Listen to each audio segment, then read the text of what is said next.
Seguramente te has preguntado por qué el interior de la Tierra está dividido en capas. Yo soy Isaac y el día de hoy te voy a explicar cómo sucede este proceso de diferenciación planetaria, más específicamente de la diferenciación del interior de nuestro planeta Tierra. Primero, tenemos dos modelos que nos permiten saber cómo es el interior de la Tierra: el modelo estático o modelo geoquímico y el modelo dinámico o modelo geodinámico. El modelo estático toma en cuenta las composiciones químicas de cada una de las capas de la Tierra, y el modelo geodinámico toma en cuenta el comportamiento físico de estas capas. Pero a grandes rasgos, el interior de la Tierra es núcleo, manto y corteza. Pero ¿cómo sucedió esta diferenciación? ¿Por qué en ese orden?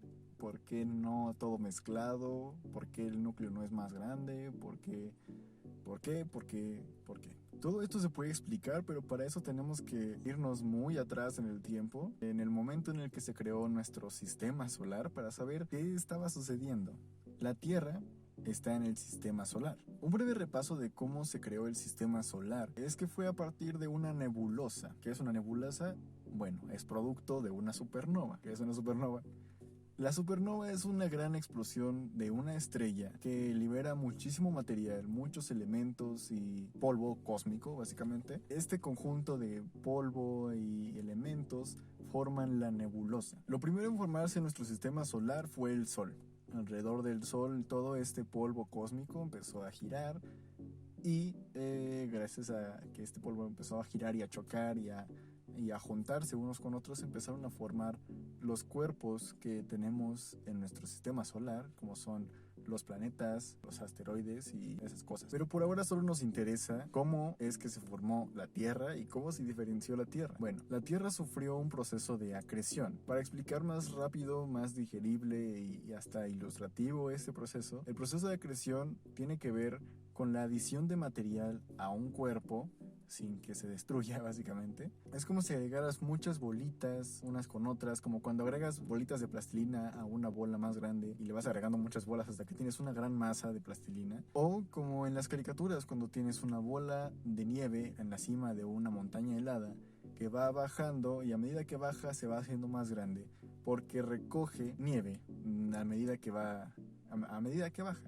Este proceso es básicamente acreción, está recogiendo material sin deshacerse, y eso fue lo que le sucedió a la Tierra. Cosas importantes: a medida que la Tierra acreciona, a medida que se va haciendo más grande, se incrementa el calor dentro de ella. Todo se empieza a fundir. Se funde por el mismo proceso de acreción, cuando caen muchos cuerpos y empieza a calentar toda la Tierra. También incrementa la temperatura por la gravedad ya del planeta, era muy grande ya, y el decaimiento radioactivo de algunos elementos que tenía en su interior, que también empezaron a emitir muchísima energía. Entonces todo se empezó a calentar y la Tierra en sus primeros instantes pues era una bola gigante de material fundido. Todo estaba fundido. Por estos procesos, la Tierra en sus primeros instantes, ya como Tierra, era una bola gigante de material fundido. No había corteza ni océanos, todo estaba muy caliente, entonces pues no era posible esto. Pero gracias a que estaba todo fundido, se pudo empezar un proceso de diferenciación, porque todo estaba también relativamente calmado. Este proceso de diferenciación primordialmente se dio por las diferentes densidades de los materiales en este fundido enorme. Lo primero en formarse de esta diferenciación fue el núcleo, porque si no lo sabías, en el núcleo tenemos materiales muy pesados, muy densos sobre todo, como son metales, principalmente hierro y níquel. Así que por densidad, el hierro se va hasta el centro de todo ese fundido, porque el hierro era más denso que la roca silicatada circundante. O sea, el material silicatado es menos denso que el hierro. Este hierro fundido se fue hacia el núcleo en forma de gotitas. Se estima que la formación del núcleo de la Tierra sucedió 500 millones de años después de la formación de las primeras condritas. Existen varios métodos de datación isotópicos que nos permiten saber más o menos cuándo fue o cuánto tiempo tomó la formación del núcleo. Con el método isotópico de de plomo 206, plomo 204, sabemos que el núcleo se formó 500 años después de la formación de las primeras condritas, o sea, hace 4.000 millones de años más o menos. Y con el método de datación isotópico de hafnio 182, wolframio 182, sabemos que más o menos este proceso duró de 30 a 60 millones de años. Fue relativamente rápido a comparación de todo lo demás, pero no podemos regresar el tiempo hacia atrás para ver si realmente tardó eso. Esto es lo que nos arrojan los métodos isotópicos de datación y por ahora es lo más aceptado. Ahora, si este proceso de diferenciación hubiese sido ideal y continuo, pensaríamos que todos los materiales más densos se encontrarían en el núcleo, o sea, todos los materiales pesados, los metales, estarían en el núcleo, porque además no solo son materiales más densos, sino que son elementos siderófilos, y los elementos siderófilos tienden a juntarse con el hierro, los metales. Pero resulta que los elementos siderófilos encontrados en el manto no son tan bajos como esperaríamos de este proceso de diferenciación ideal y continua. Están enriquecidos de 5 a 350 veces en algunos lugares del manto,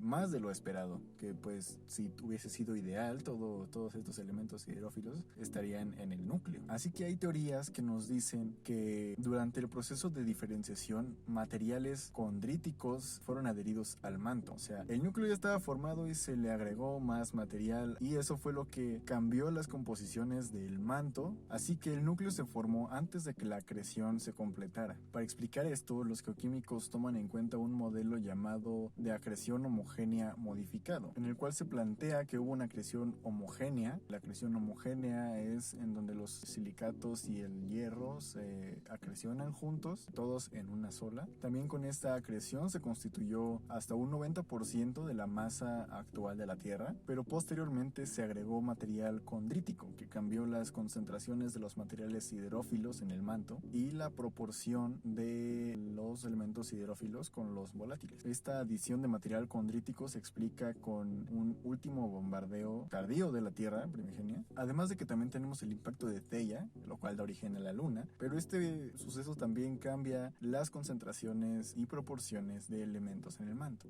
Ahora, ¿qué indicadores químicos tenemos de la formación del manto y del núcleo? Por método directo tenemos el análisis de muestras del manto actuales, como son los fenolitos, y por métodos indirectos tenemos la relación de elementos traza de un elemento siderófilo y un no siderófilo en una lava derivada del manto. Después de la formación del núcleo y del manto, la primera protocorteza se empezó a formar cuando la Tierra ya estaba suficientemente fría, aunque seguía bastante caliente. Había actividad volcánica y pues empezó a crear corteza. Después de unos cuantos millones de años se empezó a formar corteza oceánica y ya la corteza continental como la conocemos el día de hoy. Pero eso es otro video. Como tal, es muy difícil por ahora modelar con exactitud cómo sucedieron todos estos eventos, en qué orden y cuánto tiempo duraron. Así que más o menos así sucedió. Si pudiéramos viajar en el pasado, quizás podríamos saber con exactitud cómo sucede, pero por ahora solo con los métodos de fechamiento isotópico tenemos una idea de más o menos qué es lo que sucedió. Además de que es bastante difícil también modelarlo, porque hubo sucesos que modificaron la composición de la Tierra, como ya lo vimos, y pues los estudios se siguen llevando a cabo. Todo el tiempo se están corrigiendo los tiempos, las duraciones, que si sucedió esto primero, luego esto, pero así es la ciencia. Traté de hacerlo lo más corto y digerible posible porque explicar todo este tema a detalle es muy pesado y en un video pues sería aún más difícil explicarlo. Pero en general así sucedió. Son ideas principales, ideas que considero importantes recordar y creo que por ahora eso es todo. Espero lo hayan disfrutado y hayan entendido y quizás nos veremos en un próximo video. Hasta la próxima.